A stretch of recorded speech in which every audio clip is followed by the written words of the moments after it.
Last class में हम लोग ये वाला ग्राफ देख रहे थे और इसमें हम लोगों ने देखा था ना कि जब भी दो न्यूक्लियॉन्स को एक दूसरे के करीब लाया जाता है, जैसे एक न्यूक्लियॉन को आप यहाँ फिक्स कर दीजिए, एक न्यूक्लियॉन को आप यहाँ रखिए, तो लगभग इस सिस्टम की पोटेंशियल एनर्जी कितनी है? 0 है। अरे जाके चिपक गया है तो 0 है।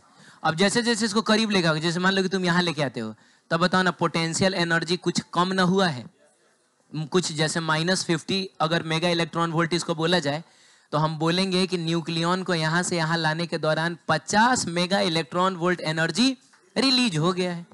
और जितना ज़्यादा एनर्जी रिलीज होता जाएगा ये सिस्टम उतना ही ज़्यादा स्टेबल होता जाएगा। सबसे ज़्यादा एनर्जी बताइए कहाँ रिलीज होगा? जब आप इस न्यूक्लियॉन को उठा के 0.8 फर्मी पर रखिएगा, उस केस में 100 मेगा इलेक्ट्रॉन वोल्ट एनर्जी न रिलीज हुआ है? बोलो हाँ। तो इसका मतलब हुआ कि दो न्यूक्लियॉन्स इस सेपरेशन पर सबसे ज्यादा स्टेबल होंगे। तो किसी भी न्यूक्लियस की बात करें ना तो उसमें दो न्यूक्लियॉन्स के बीच का जो डिस्टेंस होता है वो लगभग 0.8 फर्मी होता है। फर्मी का मतलब हुआ 10⁻⁻15 मीटर, इतना होता है। बोलो ठीक है, देख लिए थे हम लोग ये सब। चलो आगे बढ़ते हैं। और ये क्वेश्चन भी देख लिए थे।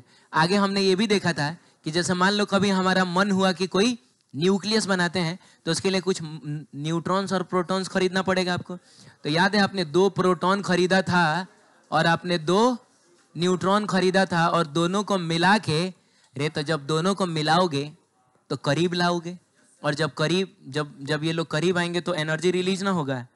तो आपको न्यूक्लियस के साथ साथ एनर्जी भी मिलेगा। और बाबू ये एनर्जी कोई मामूली एनर्जी नहीं होता है। जहां कहीं भी न्यूक्लियॉन्स इन्वॉल्व हो जाएं वहां एनर्जी बहुत ज्यादा मिलता है। बता रहा था मैं, केमिकल रिएक्शंस में एनर्जी रिलीज होता है कुछ इलेक्ट्रॉन वोल्ट के ऑर्डर का। न्यूक्लियर रिएक्शंस में एनर्जी रिलीज होता है मेगा इलेक्ट्रॉन वोल्ट ऑर्डर का। मेगा इलेक्ट्रॉन वोल्ट से 10 लाख गुना ज्यादा है। मैंने हम कह सकते हैं लाखों करोड़ों गुना ज्यादा एनर्जी रिलीज होता है।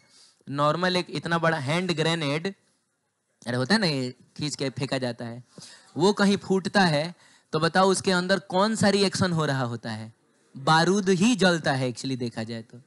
अरे हैंड ग्रेनेड में थोड़ा ज्यादा बारूद हो गया, हम लोग दिवाली पे जो पटाखा जलाते हैं उसमें थोड़ा कम बारूद होता है, लेकिन सब में होता तो केमिकल रिएक्शन ही ना है। तो मान लो कोई बम पटक दिया अगर यहाँ पे, तो क्या होगा? ये इमारत ढह जाएगी, अगल बगल का 1-2 इमारत पे असर पड़ेगा।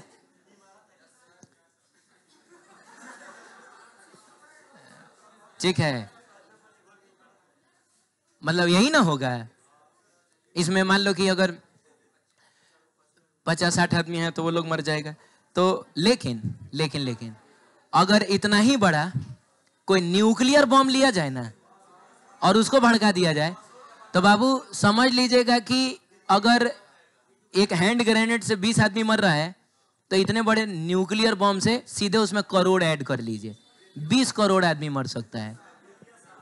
अब समझ रहे हैं, हो सकता है कि पूरा बिहार झारखंड खत्म हो जाए। ठीक है, तो ये चीज होती है। अब सुनिए, हम लोग तब ये देख रहे थे कि चूंकि निकलने वाली एनर्जी जो है वो बहुत ज्यादा है, निकलने वाली एनर्जी बहुत ज्यादा है, तो वो कौन है जो एनर्जी में कन्वर्ट होकर बाहर निकला है? क्योंकि इतना तो हम जानते हैं कि एनर्जी बस एक फॉर्म से दूसरे फॉर्म में कन्वर्ट। जैसे मान लो कि हमको हीट और लाइट एनर्जी के रूप में एनर्जी मिला, ये जो एनर्जी मिला किस रूप में मिला? तो कोई तो होगा ना जो हीट और लाइट में कन्वर्ट किया होगा। तो बाबू वो होता है मास। कौन होता है? यही वजह है कि ये 1U, ये 1U, ये 1U, ये तो ये कितना होता है? 3.5U। तो हम लोग बोलेंगे कि आधा U मास जो है वो किस में कन्वर्ट कर गया है? एनर्जी में कन्वर्ट कर गया है। क्लियर है? उसके बाद हम लोग देख रहे थे बाइंडिंग एनर्जी, ये देख लिए थे ना हम लोग। बाइंडिंग एनर्जी नहीं देखे थे हम लोग। बाइंडिंग एनर्जी वो एनर्जी होता है जो न्यूक्लियस के फॉर्मेशन के दौरान रिलीज हो जाता है। माने किसी न्यूक्लियस को हम फॉर्म कर रहे हैं, अगर मान लो 50 mega electron volt energy release हो गया तो बाइंडिंग एनर्जी कितनी हो गई? 50 मेगा इलेक्ट्रॉन वोल्ट हो गई ना। तो अगर मान लीजिए 3 न्यूट्रॉन्स है, 3 प्रोटॉन्स है, इनको मिला के एक न्यूक्लियस बना दिए तो खाली हमको प्रोडक्ट में न्यूक्लियस मिलेगा। न्यूक्लियस के साथ साथ हमको मिलेगा ह्यूज अमाउंट ऑफ एनर्जी, और इसी एनर्जी को बोला जाएगा binding energy. B stands for binding E stands for energy, ठीक है। लेकिन इसका डेफिनेशन जो है ना एक्चुअली वो उल्टा होता है। डेफिनेशन को ऐसे नहीं किया गया है कि न्यूक्लियस के फॉर्मेशन के दौरान जितना एनर्जी रिलीज हो जाए, इसको उल्टा किया गया है। न्यूक्लियस को तोड़ने में जितना एनर्जी खर्च हो जाए उसको बोला जाएगा बाइंडिंग एनर्जी। आप नहीं समझे तो एक बात बताइए ना, अगर न्यूक्लियस के फॉर्मेशन के दौरान 50 mega electron volt energy release हुआ है तो इसको तोड़ने के लिए आपको कितना एनर्जी देना पड़ेगा? वही ना देना पड़ेगा 50 मेगा इलेक्ट्रॉन वोल्ट जो इसमें से निकला है। बातवा तो बराबर ना है, जितना निकला है उतना ही आपको देना पड़ेगा। यानी मान लीजिए ये कोई न्यूक्लियस है, इसको हमको तोड़ना है तो इसको हमको एनर्जी देना पड़ेगा, और जो एनर्जी हमको देना पड़ा और जिसको देने से ये अपने कंपोनेंट्स में टूट गया, ठीक है, इसी एनर्जी को बोला जाएगा बाइंडिंग एनर्जी। अब देखिए तो ऊपर और नीचे वाला रिएक्शन एग्जैक्टली सेम है, बस अंतर है तो किसका? तीर का। इसी तीर को इधर कर देंगे तो ये बन जाएगा, उधर कर देंगे तो वो बन जाएगा। क्लियर है? पढ़िए क्या लिखा हुआ है। The binding energy is equal to the work done. बाबू अब जैसे मान लो तुम हथौड़ा चला के इसको मार रहे हो, हथौड़े से तोड़ रहे हो, तो एक्चुअली तुम हथौड़े के ऊपर कर क्या रहे हो? वर्क ही ना कर रहे हो। जो वर्क हथौड़े की काइनेटिक एनर्जी के रूप में कन्वर्ट होगा। Work is also a form of energy, और हथौड़े की काइनेटिक एनर्जी को ये एब्जॉर्ब कर लेगा और उसको ये अपनी मास एनर्जी में कन्वर्ट कर लेगा। धैत तेरे की, अरे यही ना होगा। तो अल्टीमेटली हमने तो वर्क ही ना किया है। बोलिए जल्दी। हाँ, तो work is also a form of energy. तो आप वर्क डन बोलिए चाहे एनर्जी गिवन बोलिए, बात तो बराबर ही है, ठीक है। दैट मस्ट बी डन, तो डन डन दो बार हो गया, एगो डन हटा लीजिए, ठीक है। The work that must be done to split the nucleus into the particles. तो न्यूक्लियस किन पार्टिकल से बना है? प्रोटॉन्स एंड न्यूट्रॉन से बना है, कॉन्स्टिट्यूटिंग 8, ठीक है। तो इसको हम लोग बाइंडिंग एनर्जी बोलेंगे। मास डिफेक्ट, तो बाबू किसी भी न्यूक्लियर रिएक्शन में जितना मास कम हो जाए उसी को बोला जाएगा मास डिफेक्ट। जैसे हमारे पिछले वाले एग्जाम्पल में जिसमें 1U का 4 गो था, अब मिला के मिल रहा था हमको 3.5U। बताओ मास डिफेक्ट कितने का है? अरे तो मास कितना कम हुआ है?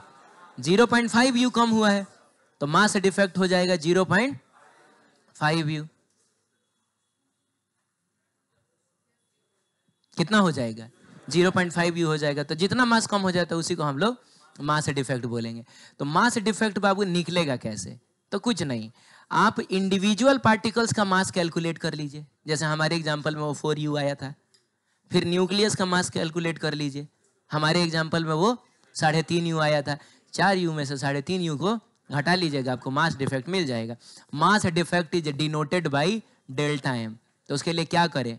इंडिविजुअल न्यूक्लियॉन्स का mass minus mass of nucleus. अब बताइए इंडिविजुअल न्यूक्लियॉन्स के मास को कैलकुलेट करिएगा, तो सबसे पहले हम लोग प्रोटॉन का मास कैलकुलेट करें। बोलो, प्रोटॉन का मास कैलकुलेट करने के लिए आपको पता करना पड़ेगा नंबर ऑफ प्रोटॉन कितना है। क्या कितना है? नंबर ऑफ प्रोटॉन कितना है? ओ तुम हो, नहीं हमको लगा है कोई रास्ता भटक गया है, ठीक है। हाँ, तो हम लोग क्या करें, पहले प्रोटॉन्स का मास कैलकुलेट कर लें। अब जैसे सुनो, हमारे पिछले एग्जांपल में कितना प्रोटॉन था? 2 गो प्रोटॉन था और 2 गो न्यूट्रॉन था ना, और ढेर सारा एनर्जी हमको मिला था, ऐसा हुआ था। तो पहले तो आप काउंट कर लीजिए कि टोटल प्रोटॉन्स कितने हैं।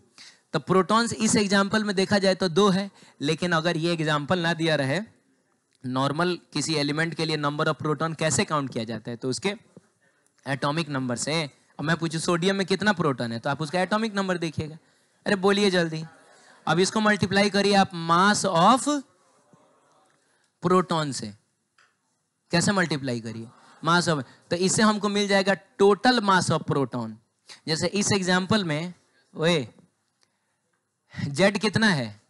2 है, और मास ऑफ प्रोटॉन कितना होता है? 1U होता है। तो ये 2U नहीं हो गया, अब प्लस फिर नंबर ऑफ न्यूट्रॉन, और नंबर ऑफ न्यूट्रॉन मिलता है A माइनस जेड करने से, याद है? A माइनस जेड करने से नंबर ऑफ न्यूट्रॉन मिलता है। तो ये नंबर ऑफ न्यूट्रॉन को मास ऑफ न्यूट्रॉन से मल्टीप्लाई कर दो, तो नंबर ऑफ न्यूट्रॉन इस केस में कितना है, 2 है। मास ऑफ न्यूट्रॉन कितना होता है, 1u। तो 2u ये मिल के हो जाएगा 4u। और इसमें से तुमको घटाना होगा मास ऑफ न्यूक्लियस, जो कि हमारे एग्जाम्पल में कितना था, 3.5u था। तो इससे आपको आधा u नहीं मिल जाएगा। तो ये कर लेंगे। मतलब देखने में बड़ी भारी भरकम कुछ दिख रहा है, लेकिन ये है कुछ नहीं।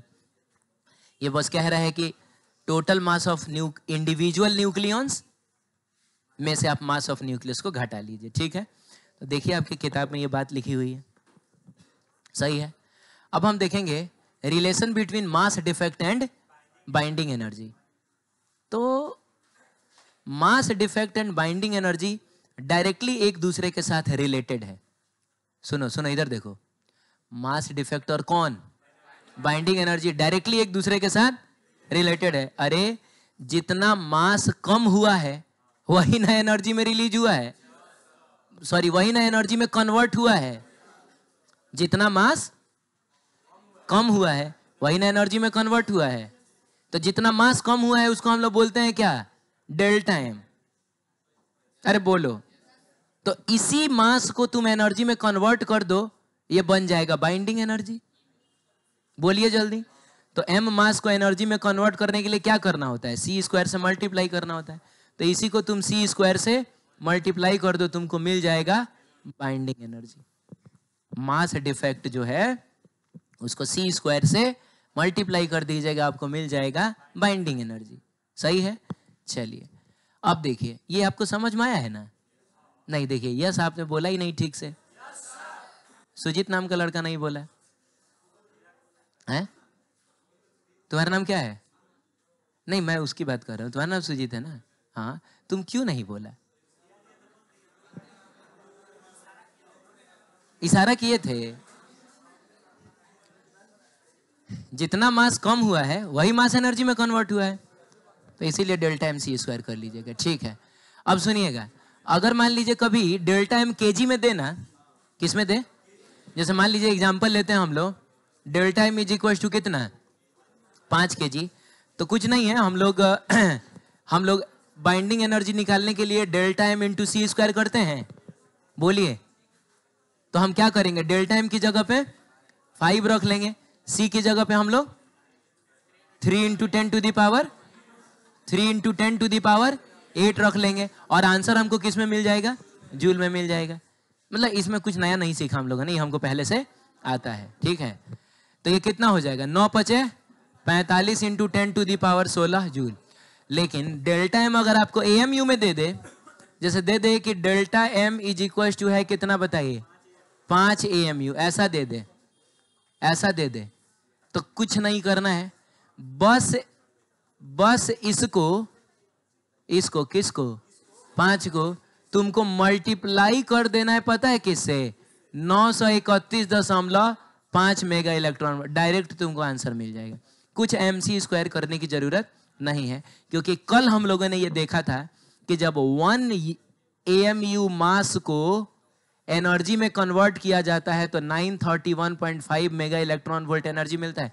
कल देखे थे हम लोग, 1 एएमयू मास को एनर्जी में कन्वर्ट करोगे कितना एनर्जी मिलता है, 931.5 मेगा इलेक्ट्रॉन वोल्ट एनर्जी मिलता है। तो जब 1 एएमयू इतना है तो 5 एएमयू कितना होगा, तो 5 से मल्टीप्लाई करो, कोई एमसी स्क्वायर करने की जरूरत नहीं है, सही है। अब आप इसको कैलकुलेट करके देख लीजिएगा, वॉट एवर ये जितना आ जाए, सही है। किताब में सुधारिए, वो गलती से ब्लंडर हो गया है उधर, और किताब में गलती से सी स्क्वायर से भी मल्टीप्लाई हो गया, सी स्क्वायर से मल्टीप्लाई नहीं होगा। किताब में देखिए ना, अरे किताब में देखिए यहाँ सी स्क्वायर से भी मल्टीप्लाई हो गया है, और एक्चुअली किताब में शायद यहाँ 5 होगा भी नहीं, किताब में 1 है, तो मन करे तो 5 बना लो, कोई दिक्कत नहीं है। अरे तुम कंफ्यूज हो गए अगर, तो पूरा उसमें का काट के ये एग्जाम्पल नया से छाप लो।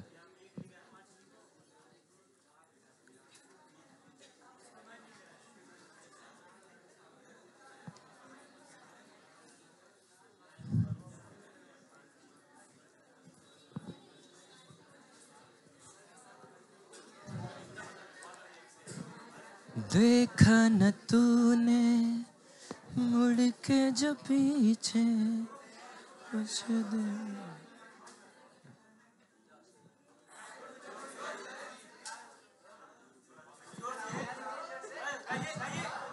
5 into 9 31.5 मेगावाट। चिल्लाएगा रे तू। चलो ठीक है, ये शांत रहिए। ये बोल रहा है कि find energy equivalent to 1 atomic mass unit. इसका मतलब तुमको एक AMU, शांत रहो ना, क्या करना है बोलो। एक AMU एनर्जी को तुमको पहले सॉरी एक AMU मास ना है ये, इसको तुमको किस में कन्वर्ट करना है, पहले जूल में और फिर उसके बाद मेगा इलेक्ट्रॉन वोल्ट में। अरे जूल में और फिर उसके बाद किस में, मेगा इलेक्ट्रॉन वोल्ट में कन्वर्ट करना है। तो पहले तो बाबू जूल में तो खैर हम mc² करके कन्वर्ट कर लेंगे, और मेगा इलेक्ट्रॉन वोल्ट तो हमको याद है 1 AMU मेगा इलेक्ट्रॉन वोल्ट में कितना होता है 931.5 में, तो डायरेक्ट। लेकिन अब सवाल पूछा है तो बनाना ना पड़ेगा, हम ऐसे ही लिख देंगे 931.5 मेगा इलेक्ट्रॉन, बनाना पड़ेगा। कैसे बनाएंगे, तो पहले इसको कन्वर्ट करिए आप केजी में। तो 1 AMU आप जानते हैं 1.66 इंटू 10⁻⁻27 kg होता है।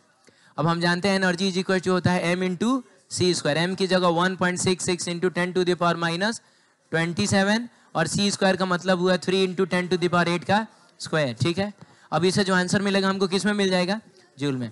अब ये कैलकुलेशन आपका काम है, 3 तिरका 9 से आप इसको मल्टीप्लाई करेंगे 166 को। अरे बोलिए, चलिए। लेकिन हमको एनर्जी मेगा इलेक्ट्रॉन वोल्ट में भी तो चाहिए। तो हम ये बात जानते हैं कि एक इलेक्ट्रॉन वोल्ट जो होता है वो 1.6 इंटू 10⁻⁻19 जूल होता है। तो एक जूल कितना होगा 1/1.6 इंटू 10⁻⁻19 इलेक्ट्रॉन वोल्ट। तो हम चाहें तो इस जूल की जगह पे इतना लिख सकते हैं, यानी जूल को इलेक्ट्रॉन वोल्ट में कन्वर्ट करना है तो आपको 1.66 इंटू 10⁻⁻27 3 इंटू 10⁸ का होल स्क्वायर को डिवाइड करना पड़ेगा किससे 1.6 इंटू 10⁻⁻, तब ये बदल जाएगा किस में, इलेक्ट्रॉन वोल्ट। हाँ, फायदा बस इतना है कि आपको इसको कैलकुलेट करने की जरूरत नहीं है, इसका आंसर नहीं, कुछ काटने कूटने की जरूरत नहीं। क्यों, वाई, हम डायरेक्ट लिखेंगे 931। जब तुम डायरेक्ट काट दोगे तब तो तुमको 9 न मिलेगा, जबकि मिलना है 931। इसीलिए डायरेक्ट नहीं काटेंगे। हमको तो इसका रिजल्ट याद है तो हम लोग लिख लेंगे कि इसका रिजल्ट आएगा 931.5 मेगा इलेक्ट्रॉन वोल्ट। आप समझ रहे हैं, ठीक। आगे कहता है express the mass defect of क्या, oxygen. Express the mass defect of,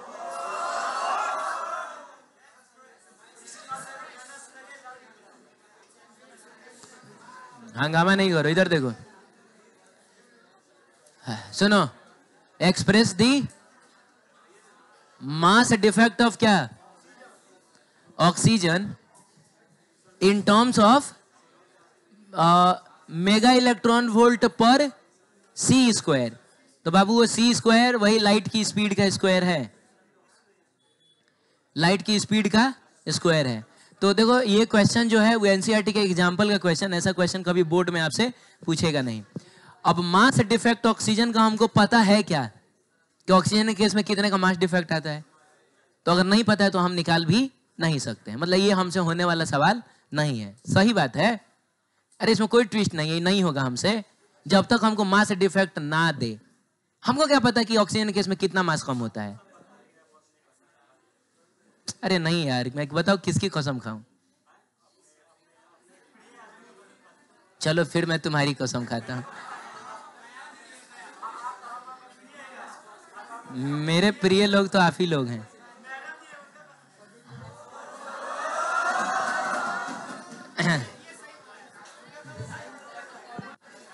चलो मैं आपसे कह रहा हूं कि हमसे ये नहीं होगा, तो नहीं होगा तो ये जानने के लिए अब हम किताब का सहारा लेंगे कि आखिर ऑक्सीजन का मास डिफेक्ट होता कितना है। ठीक है, तो हम पेज नंबर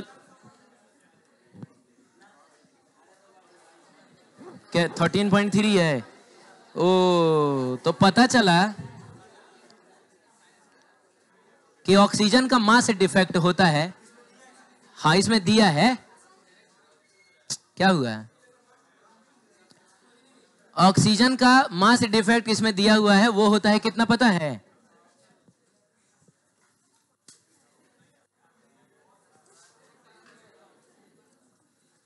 ऑक्सीजन का बाबू मास डिफेक्ट जिसको हम डेल्टा एम से दिखाते हैं, वो इसमें दिया हुआ है। कितना दिया हुआ है? तो 0.13691 इतना यू दिया हुआ है। अरे तो ये हमको सपना थोड़े आएगा। तो अगर बोर्ड में कभी ऐसा क्वेश्चन पूछा जाए तो ये चीज आपको देगा डेटा में। अब ये एनसीईआरटी है, इसने खुद ही सॉल्व किया है, तो ये सोचा है कि हम क्वेश्चन में भी दे दें फिर सॉल्यूशन में भी लिखेंगे तो मेरा इंक ज्यादा खर्चा हो जाएगा, तो इसीलिए क्वेश्चन बना देकर डायरेक्ट सॉल्यूशन में उसने दिया है। हाँ, मकसद हमारा है इसको इस यूनिट में कन्वर्ट कर लेना। तो सबसे पहले बताइए कि अगर इसको आपको एनर्जी में कन्वर्ट करना है, किस में कन्वर्ट करना है? एनर्जी में कन्वर्ट करना है, तो क्या करना होगा? 0.13691 को मल्टीप्लाई करना होगा 931.5 मेगा इलेक्ट्रॉन वोल्ट हो गया। और ये एनर्जी का फॉर्मूला एक्चुअली होता क्या है? mc²। तो m की जगह तो हम डेल्टा m ना लेंगे? अरे तो डेल्टा mc² ही ना इतना आएगा। हाँ, तो ये 0.13691 इंटू 931.5 मेगा इलेक्ट्रॉन वोल्ट। अब इस c² को आप कहाँ लेके चले आइए? तो बताइए डेल्टा m कितना मिला आपको?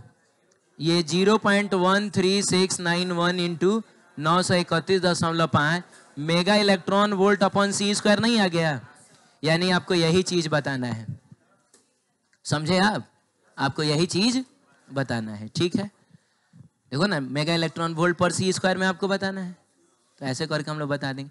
ऐसे क्वेश्चन जनरली पूछे नहीं जाएंगे, ठीक है? कहता है कि if both the number of protons and क्या neutrons in a nuclear reaction is conserved. देखो, नंबर ऑफ प्रोटॉन और नंबर ऑफ न्यूट्रॉन में तो अंतर नहीं ना होता है। अरे दूगो प्रोटॉन दूगो न्यूट्रॉन जब हमने लिया था तो न्यूक्लियस में भी दूगो प्रोटॉन और दूगो न्यूट्रॉन है। बोलो जल्दी। हाँ, तो कहता है in what way is mass converted into energy. तो मास एनर्जी में कन्वर्ट करता कैसे है? मैं नहीं बोल रहा है कि नंबर में तो चेंज हुआ नहीं, तो फिर कैसे मास कन्वर्ट कर जाएगा? तो हम लोग ये बोलेंगे कि सब का मास थोड़ा थोड़ा कम हो जाएगा, इससे नंबर भी वही रहेगा और मास भी कुछ कम हो जाएगा। सबका मास थोड़ा थोड़ा कम हो जाएगा, ऐसे बोल देंगे। Explain giving one example. वो तो हम लोग अपने से कुछ भी 1u है उसको 3.5u कर देंगे हैं? गिविंग वन एग्जाम्पल बोल रहा है, तो क्या हमको ये कोई एग्जाम्पल रटेंगे क्या इसके लिए? आगे अपने मन से हम लोग दे देंगे, अपने मन से दे दिया जाए। हम लोग बोल दे कि दूगो प्रोटॉन है 1u का, दूगो न्यूट्रॉन है, आज जब न्यूक्लियस बना तो उतना। और ना तो आप चाहें तो एक काम कर सकते हैं, आप ऑक्सीजन वाला ही को याद करके जा सकते हैं। 8 गो प्रोटॉन 8 गो न्यूट्रॉन होता है, मिल के न्यूक्लियस बनता है। तो प्रोटॉन का मास होता है 1.00 कितना 00727 u, और न्यूट्रॉन का मास होता है 1.00866 u। तो 8 इंटू प्रोटॉन का मास 8 इंटू न्यूट्रॉन का मास पूरा करके, ठीक है?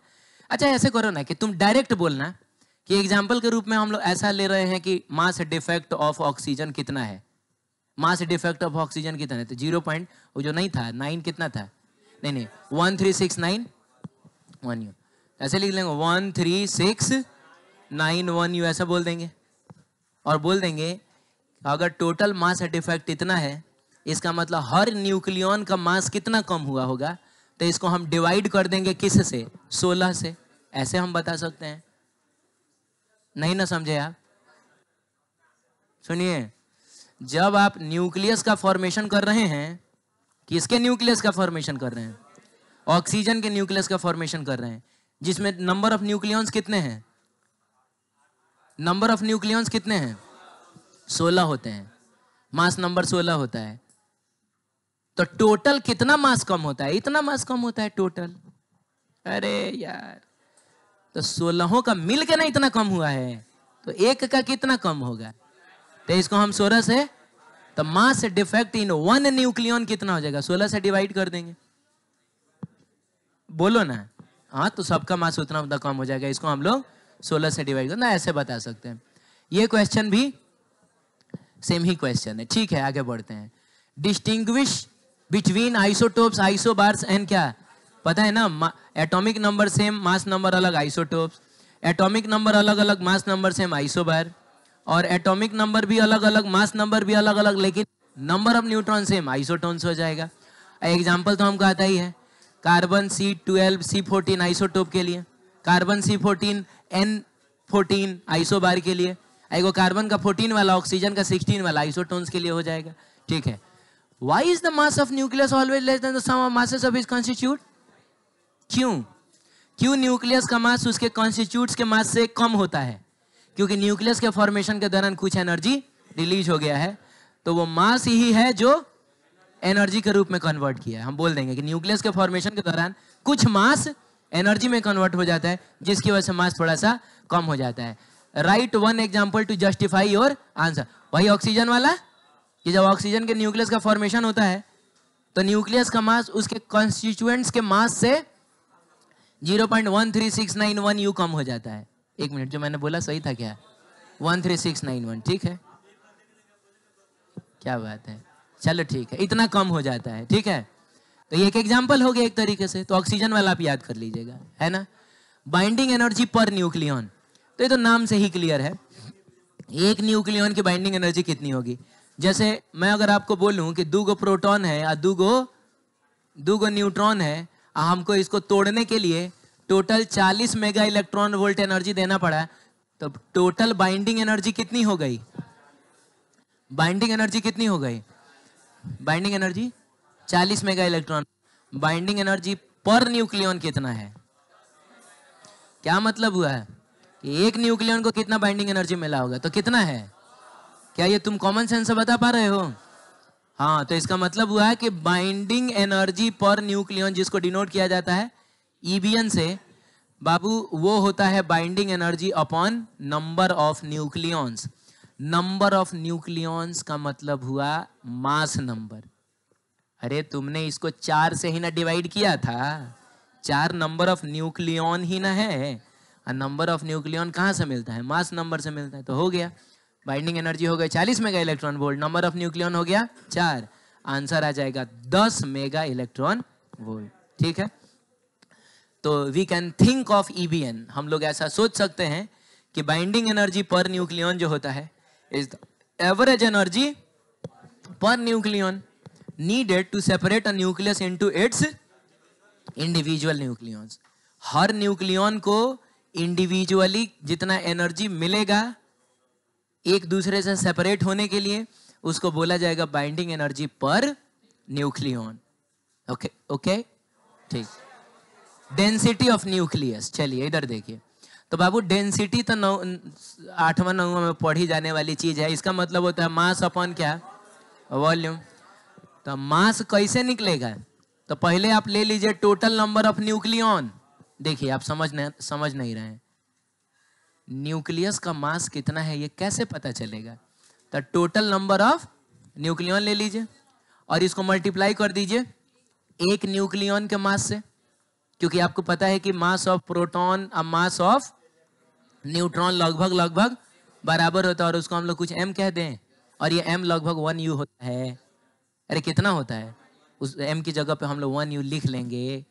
तो फिलहाल अभी मैं इसको m ही लिखूं, तो ये हो गया total mass of the nucleus. ये तुमको समझ में क्या हुआ है? मान लो न्यूक्लियस के अंदर 10 आदमी हैं, हर आदमी का जो मास है वो 50 kg है, तो टोटल मास कितना हो गया? तो 10 गुना 50 500 kg हो गया। तो ये हो गया टोटल नंबर ऑफ आदमी। A स्टैंड्स फॉर क्या? आदमी, टोटल नंबर ऑफ आदमी। और ये हो गया मास ऑफ एक आदमी। तो ये total mass of the total आदमी नहीं मिल गया। और नीचे में हमको लिखना होता है वॉल्यूम। तो न्यूक्लियस स्फेरिकल होता है और स्फीयर का वॉल्यूम होता है 4/3 पाई आर क्यूब। तो 4/3 पाई आर का क्यूब। अब बाबू आर हमने पढ़ा है R0 इंटू a⁻1/3। सुनो एक बार फिर से मैंने क्या लिखा है 4/3 पाई आर क्यूब। अरे रेडियस इतना ही ना होता है। अब देखो कमाल की बात देखो क्या है, इधर तो आपको AM मिल गया, बोलो इसमें का 3 कूद के कहाँ गया, ऊपर गया, 4 रह गया नीचे, पाई रह गया, और R0 का तो क्यूब ना हो जाएगा, और a⁻1/3 कितना। कमाल की बात यह है कि A से A कट गया, यानी न्यूक्लियस की डेंसिटी मास नंबर पे डिपेंड नहीं करता है। वो इस बात पे डिपेंड नहीं करता है कि नंबर ऑफ न्यूक्लियॉन्स कितने हैं। बोलिए अब आइए देखते हैं कि डेंसिटी होगी कितनी। तो 3 है, मास ऑफ न्यूक्लियॉन कितना होता है, लगभग 1 U, और जिसकी वैल्यू होती है 1.66 इंटू 10⁻⁻27 kg। बोल दीजिए हाँ। 4 तो 4 है, पाई तो 3.14 है, और R0 कितना होता है 1.2 इंटू 10⁻⁻15 मीटर, और इसका भी आपको करना है क्यूब। आप बताइए ये सब कांस्टेंट है कि नहीं। तो इनको सॉल्व करेंगे तो ये कांस्टेंट ही मिलेगा, एंड दैट कांस्टेंट आप कंफर्म करिए कि 2.29 इंटू 10⁻17 kg पर मीटर क्यूब हो। इतना ही है, ठीक है। तो न्यूक्लियस की डेंसिटी कांस्टेंट होती है, वो चाहे आप सोडियम का न्यूक्लियस लीजिए, चाहे आप कैल्शियम का लीजिए, चाहे आप टाइटेनियम का लीजिए, चाहे आप यूरेनियम का लीजिए। आजकल टाइटेनियम यूरेनियम का वो गाना वायरल हुआ है, आप लोग नहीं सुने हैं क्या? अरे हमको थोड़े पता है, इस बार हम चला दें। अब वो तो आप लोग जाकर ढूंढिएगा, आप जाकर लिखिएगा viral song on periodic table, ऐसा लिखिएगा, ठीक है। वो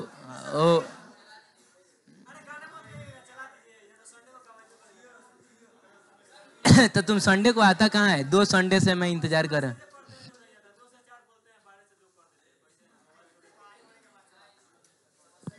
अच्छा कोई बात नहीं है, मैं कह रहा था कि न्यूक्लियस सोडियम का हो, मैग्नीशियम का हो, यूरेनियम का हो, चाहे कैल्शियम का हो, सबकी डेंसिटी कितनी होगी, उतनी ही होगी। वो मास पे डिपेंड नहीं करेगा, वो वॉल्यूम पे डिपेंड नहीं करेगा। बोलो ना, नंबर ऑफ न्यूक्लियॉन्स बढ़ेंगे ना, सुनो ना, नंबर ऑफ न्यूक्लियॉन्स बढ़ेंगे तो मास तो बढ़ेगा, वॉल्यूम भी बढ़ेगा, लेकिन डेंसिटी पे असर नहीं पड़ेगा, डेंसिटी इतना ही रहेगा। ये बिल्कुल वैसा ही है जैसे मान लीजिए कहीं बूंदी का लड्डू बन रहा है, क्या बन रहा है, तो अब मान लो कि एक छोटा बच्चा है, तो छोटा बच्चा सब नहीं होता है कि उसको भी लेके थोड़ा ऐसे ऐसे करता है, तो वो इतना छोटा सा लड्डू बनाया। एक बड़ा आदमी है, वो इतना बड़ा सा लड्डू बनाए। आप मुझको बताइए, शांत रहिए, आप मुझको बताइए कि दोनों लड्डू का वॉल्यूम सेम है क्या? अच्छा पहले बताइए, एक बूंदी को अगर हम एक न्यूक्लियॉन समझे, हर बूंदी को हम प्रोटॉन और न्यूट्रॉन समझे, तो बताओ ना नंबर ऑफ न्यूक्लियॉन किसमें ज्यादा है? इसमें ज्यादा है। तो वॉल्यूम भी किसका ज्यादा है? इसका ज्यादा है। मास भी किसका ज्यादा है? इसका ज्यादा है। लेकिन डेंसिटी पता हमको क्या बताता है? डेंसिटी बताता है कि लोग कितने करीब करीब हैं। तो क्या लग रहा है किस लड्डू में बूंदी ज्यादा करीब है, इस लड्डू में कि इस लड्डू में, कि दोनों में करीब सेम है? अरे बस इसका साइज छोटा है, इसका साइज बड़ा है, लेकिन 2 बूंदी के बीच का जो डिस्टेंस है वो जितना इसमें होगा उतना ही, तो इसीलिए बोलेंगे कि जितनी बूंदी की डेंसिटी इसमें है उतनी ही इसमें भी है।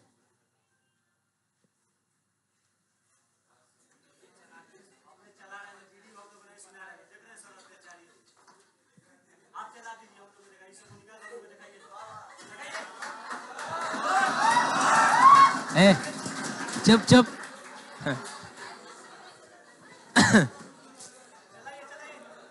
ठीक है, मूड मत खराब करिए मेरा, इधर देखिए।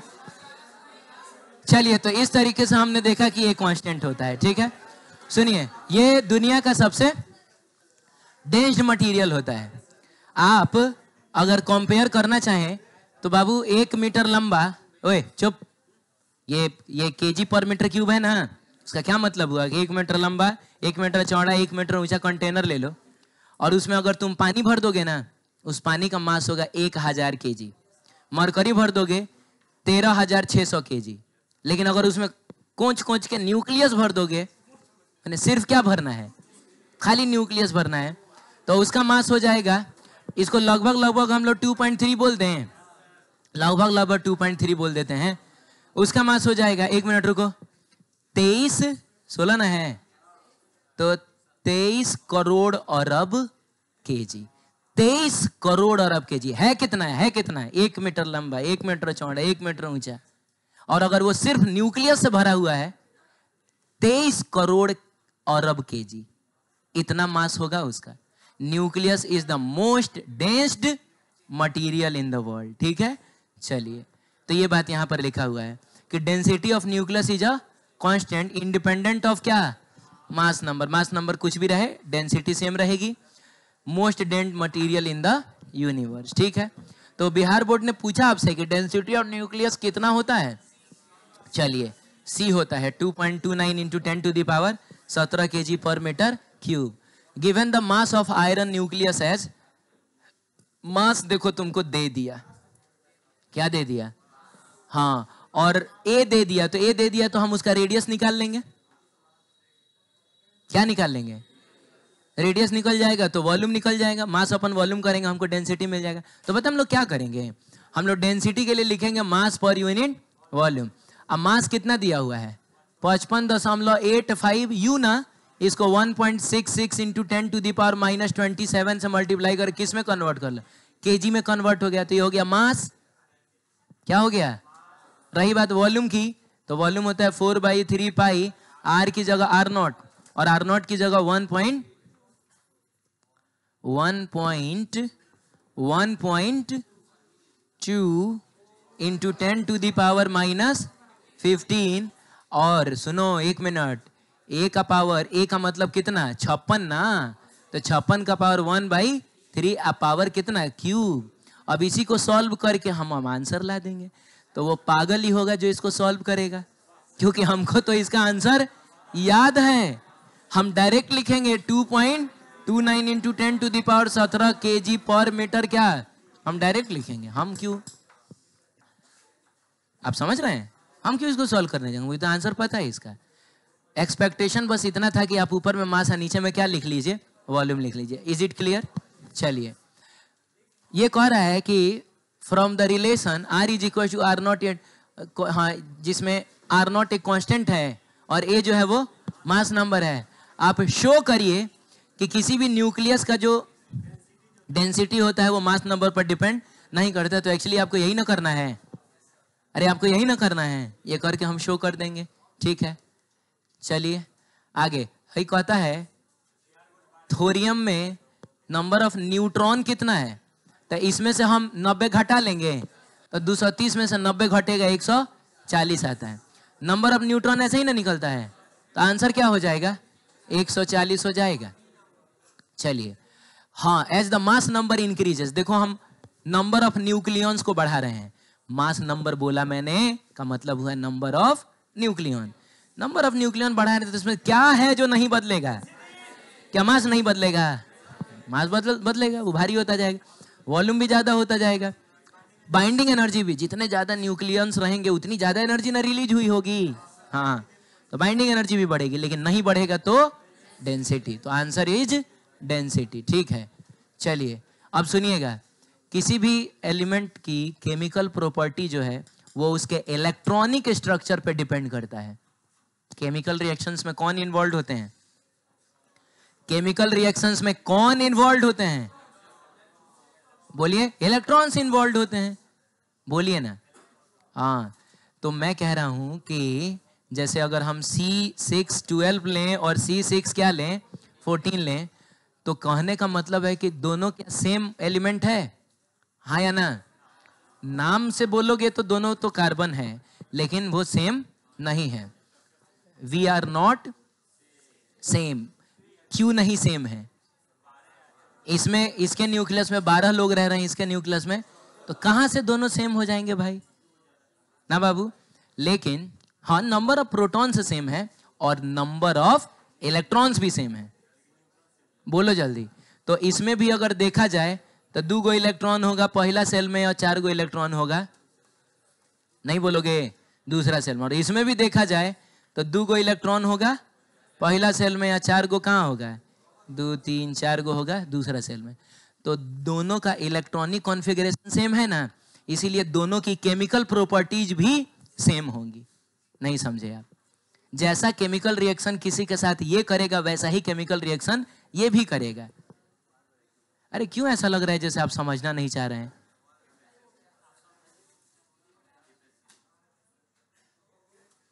क्या हुआ है? ये सही बात है क्या? आप नहीं समझना चाह रहे हैं ना, भुनभुना रहे हैं आप बीच में। मैं कह रहा हूं कि इसमें भी 6 गो इलेक्ट्रॉन है, इसमें भी, तो जो इलेक्ट्रॉनिक कॉन्फ़िगरेशन इसका होगा वही इसका भी होगा, यानी दोनों की केमिकल प्रॉपर्टी सेम होगी। किसी के साथ केमिकल रिएक्शन जैसा ये करेगा वैसा ही ये भी करेगा। इसीलिए दोनों को पीरियोडिक टेबल में एक ही जगह रखा गया है। कहीं एक जगह अगर C है तो ये थोड़े बताया जाता है ये C612 है कि C614, ऐसा नहीं ना बोला जाता है। बोला जाता है ये कार्बन है, तो यहीं पर हम 12 वाले को भी रखेंगे, यहीं पर हम 14 वाले को भी रखेंगे, ठीक है, क्योंकि पूरा पीरियोडिक टेबल इलेक्ट्रॉनिक कॉन्फ़िगरेशन के आधार पे बना है। लेकिन इनका केमिकल बिहेवियर तो सेम होगा। बोलो ना, केमिकल बिहेवियर सेम होगा क्योंकि इनका इलेक्ट्रॉनिक कॉन्फ़िगरेशन सेम है। लेकिन इनका न्यूक्लियर बिहेवियर सेम नहीं होगा क्योंकि नंबर ऑफ न्यूक्लियॉन्स दोनों में सेम नहीं है। तो वो चीज इसमें लिखा हुआ है, ठीक है, आप पढ़िएगा। आगे बढ़ते हैं। स्टेबिलिटी ऑफ न्यूक्लियस, कौन सा न्यूक्लियस ज्यादा स्टेबल होता है, कौन सा न्यूक्लियस कम स्टेबल होता है। तो ये कुछ फैक्टर्स पर डिपेंड करता है, जिसमें सबसे पहला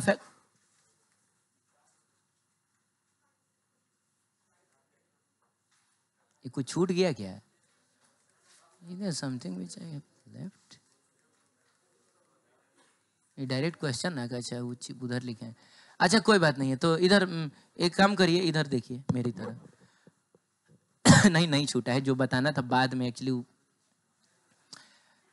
मैं तुमसे एक एग्जांपल पूछता हूं, तुम बताओ कि कौन सा न्यूक्लियस तुमको ज्यादा स्टेबल लग रहा है।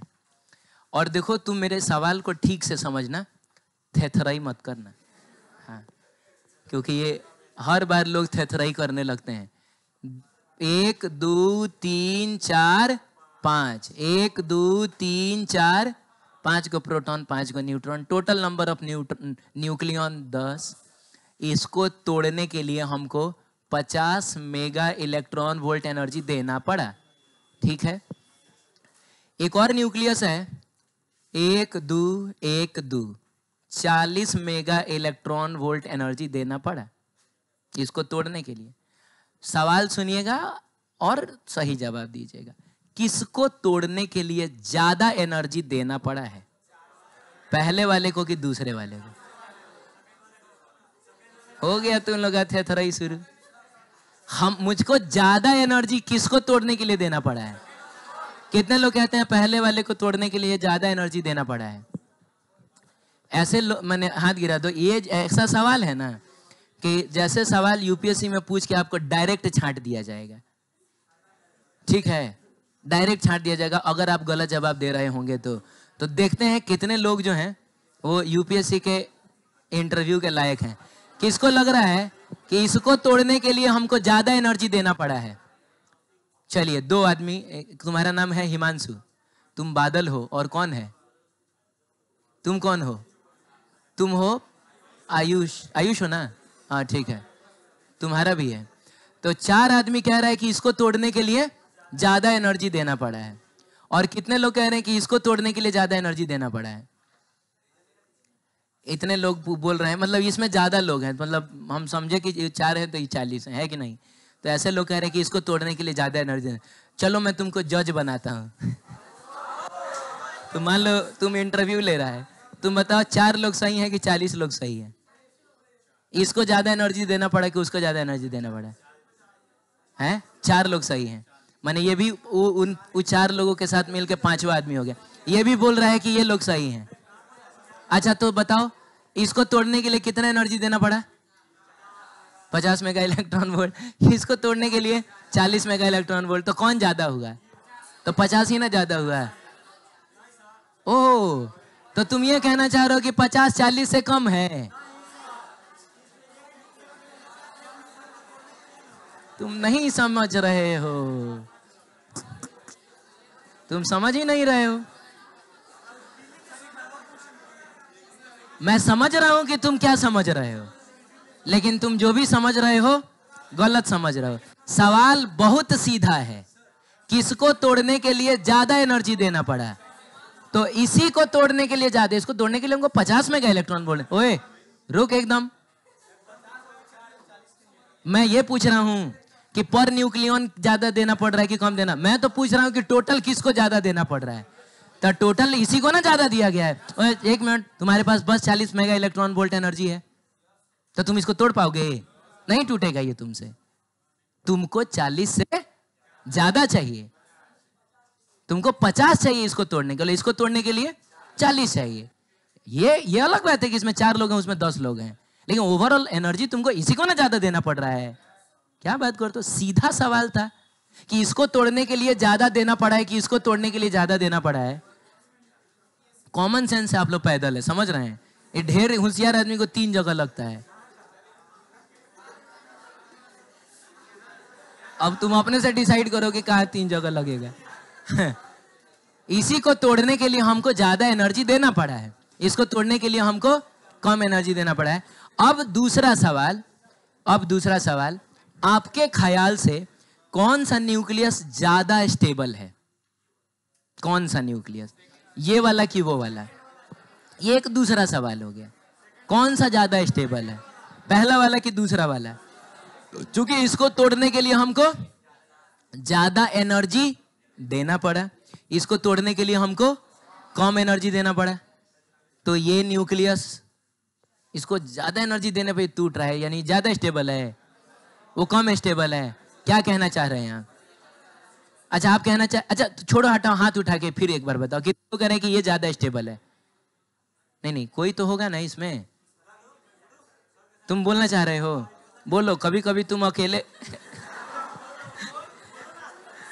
और कितने लोग कह रहे हैं कि ये ज्यादा स्टेबल है, ये ज्यादा है। एक काम करते हैं ना, हम लोग जो है हम लोग एक एग्जाम्पल ले लेते हैं। मान लो बाबू 10 दोस्तों का ग्रुप है। अब इसी में से 10 को ले लेते हैं हम लोग। क्या से मान लो ये 3 6, इसको एक ले लिया जाए। 3 3 6 3 9, और ये क्या हो गया? तो ये इन लोगों में बहुत गहरी दोस्ती है, ठीक है एकदम।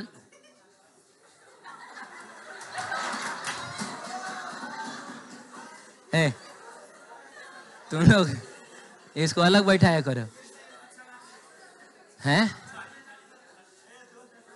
दूर रहा करो लोगों से। मान लो कि इन 10 लोगों में बहुत, अब आप लेट कर रहे हैं बिना मतलब का। इन लोगों में बहुत गहरी दोस्ती है, और क्या है कि अभी तो एग्जाम का समय है, अभी दोस्ती निभाने का समय नहीं। अब मान लो कि सब लोग मिलके एक साथ पबजी खेलते हैं, चाहे ना दिन रात एक दूसरे से चैट करते रहते हैं, ठीक है, गेम वोम खेलते हैं, इधर उधर घूमते फिरते रहते हैं।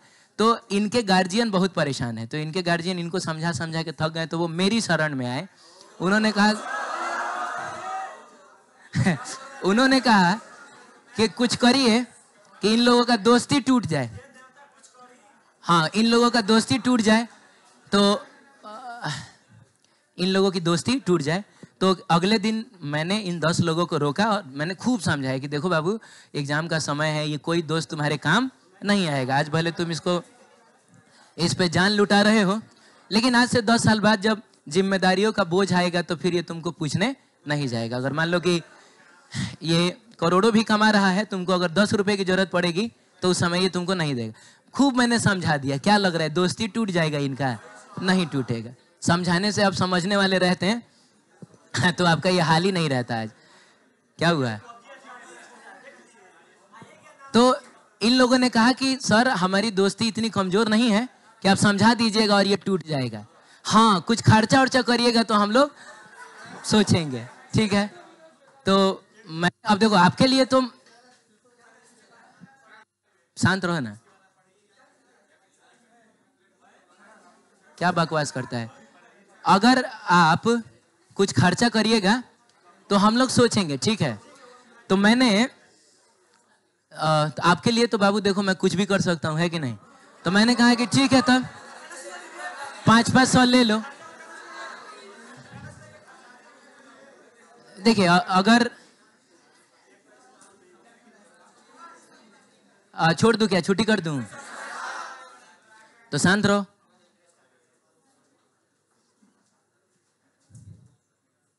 इन लोगों ने बोला कि कुछ खर्चा करिएगा तो सोचेंगे, तो मैंने कहा कि ठीक है तो 500 ले लो और एक दूसरे से दूर रहो। क्या लग रहा है 500 में दोस्ती टूट जाएगा? 500 नहीं, 1000 ऑफर किया नहीं टूटा, 2000 नहीं 3000, अल्टीमेटली 5000 लेके इन लोगों ने कहा कि ठीक है आज के बाद से हम लोग एक दूसरे को नहीं पहचानते। तो पर पर्सन हमको कितना खर्चा करना पड़ा बताओ? 5000 खर्चा करना पड़ा, यानी टोटल मेरा कितना खर्चा हो गया? मेरा 50,000 खर्चा हो गया, ठीक है। 50,000 खर्च करके मैंने 10 लोगों की दोस्ती तोड़ दी, ठीक है।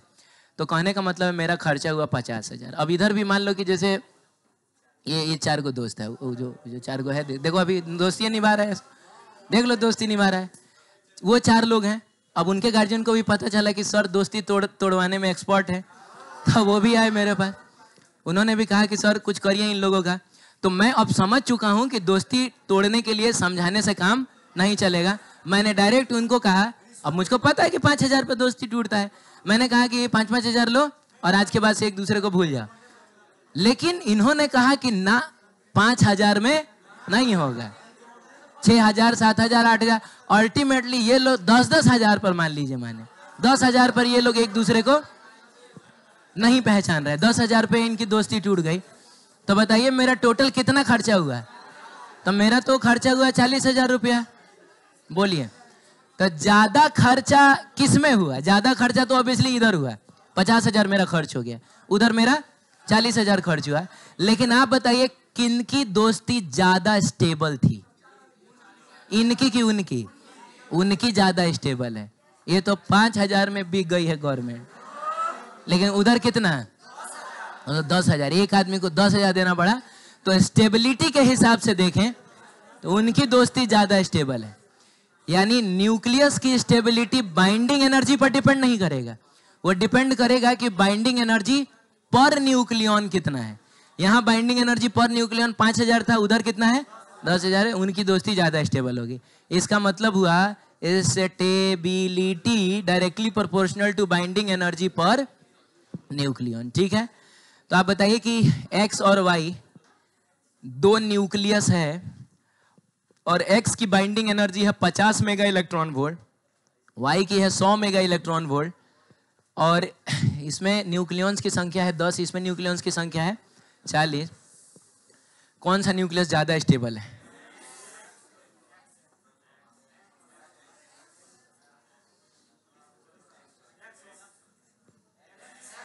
एक्स ज्यादा स्टेबल है। तो हम लोग क्या करेंगे? Binding energy per nucleon x का निकाल लेते हैं। तो उसके लिए क्या करना होगा? ऊपर में बाइंडिंग एनर्जी जो कि कितना है? 50 मेगा इलेक्ट्रॉन वोल्ट, और नीचे में नंबर ऑफ न्यूक्लियन कितना आ गया? ये 5 मेगा इलेक्ट्रॉन वोल्ट। और binding energy per nucleon for Y कितना हो जाएगा? तो 100। भले बाइंडिंग एनर्जी इसका ज्यादा है, लेकिन ये तो 2.5 मेगा इलेक्ट्रॉन वोल्ट ना आया। तो ज्यादा स्टेबल न्यूक्लियस था एक्स, ठीक है।